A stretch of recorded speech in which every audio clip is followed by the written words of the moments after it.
두 번째 인물, 원희룡 국토부 장관입니다. 기사 같이 볼까요? 양평고속도로 논란 지속의 원희룡 7년 자료 모두 공개입니다. 네, 주말 동안 국토부가 지금 양평고속도로 관련한 지난 7년간의 자료 55건, 네, 설계 타당성 조사, 중간보고 등등등에서 55건을 국토부 홈페이지에 그대로 올려놨습니다.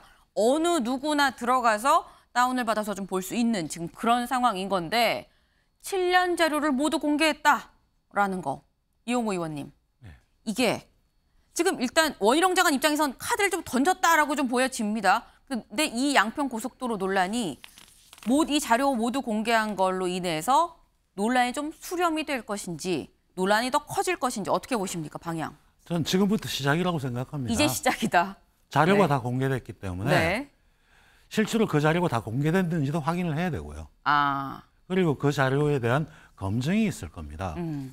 그 첫 번째 검증이 바로 25일 날 국토위 네. 현안질의 과정에서 26일? 예, 네. 이야기가 될 것이고 그 자료, 그 과정에서 여야 의원들이 국민을 대신해서 질의하고 따져 묻고 했을 때의 네. 그 진술 같은 것들이 상호 관계들을 봐야 되는 거고요.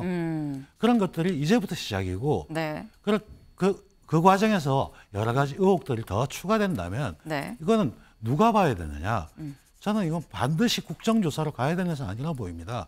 국정조사를 통해서 자료 자체를 다 검증을 해야 되고요.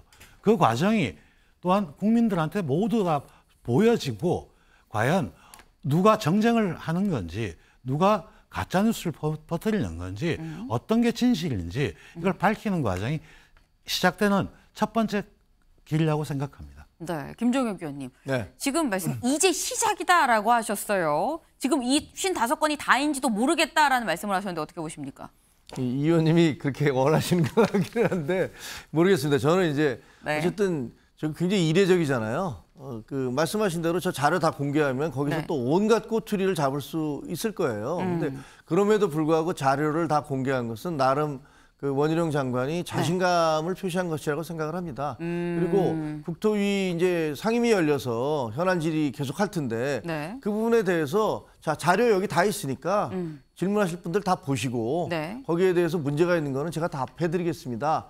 라는 그런 태도인 것 같아요. 그래서 저게 자신감이 없으면 저렇게 할 수 있었을까 생각이 드는데요. 네. 저는 오히려 그 상임위가 어떤 이번 사태의 어떤 종결점이 될 수도 있다.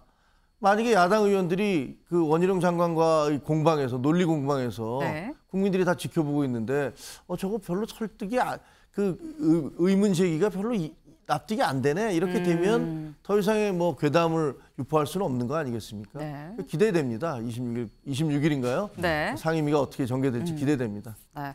26일 국토위에서 지금 현안 질의가 예정이 돼 있습니다. 아마도 이 현안 질의를 앞두고 지금 다 이 공개를 한 게 아닌가라는 생각이 드는데 사실 원희룡 국토부 장관이 현안 질의 전에 직접 본인이 이른바 팔고도 붙이고 일타 강사로 관련 사안을 소개한 적이 또 있습니다. 그 모습 잠깐 같이 보고 올까요?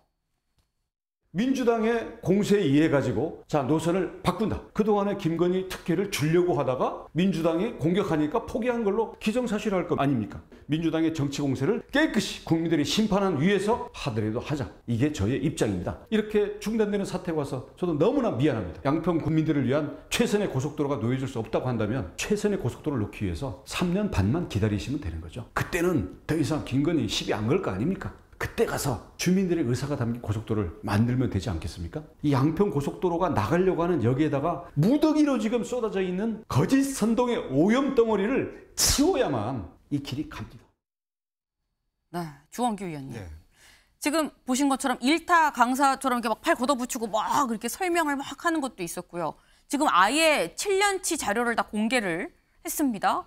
이런 모습, 지금 김종혁 의원님은 그만큼 자신이 있다는 얘기 아니겠느냐라고 해석을 하셨거든요.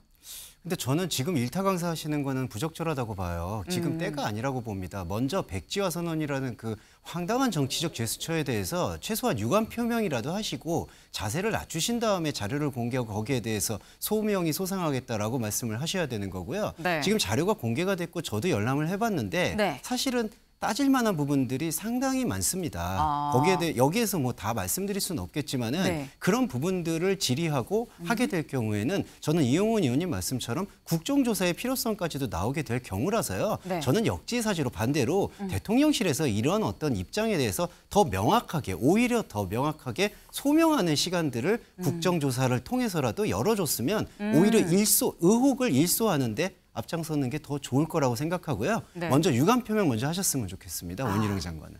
유감 표명 먼저 해야 된다. 김종혁 의원님. 아니, 근데 여기서 대통령실이 왜 나온지를 저는 알 수가 없는데요.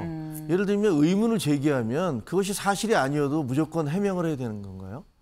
그러면 지금 그 말씀은 김건희 그 여사의 일가가 있는 그 땅 때문에 변경이 됐다는 걸 그걸 전제에 두고 하시는 말씀인 것 같아요. 그러니까 대통령실에서 해명을 해라 그러는데 네. 대통령실에서는 우리가 전혀 압력을 행사하거나 그런 사실이 없다라고 이미 처음 밝혔어요. 네. 그런데 그다음에 거기에 대해서 뭘 계속 그걸 밝히라는 건지는 전 잘 모르겠는데. 근데 그렇다면 국정조사는 어떻게 보세요? 국정조사는 지금 이 민주당 진보 분들은 다 국정조사를 지금 말씀하시고 국정조사는 어떻게 보세요? 그러니까 26일 날 네. 거기서 논리적으로 도저히 우리가 납득할 수가 없다. 아니면 뭐 수사를 해보든지 네. 뭐 여러 가지 요구가 있을 거 아닙니까? 네. 그런 부분이 납득이 안 된다면 할 수도 있겠죠. 근데 국정조사 여러 번 얘기하셨잖아요. 그러면 이태원 참사에 대해서 네. 국정조사해서 뭘 밝혀내셨나요?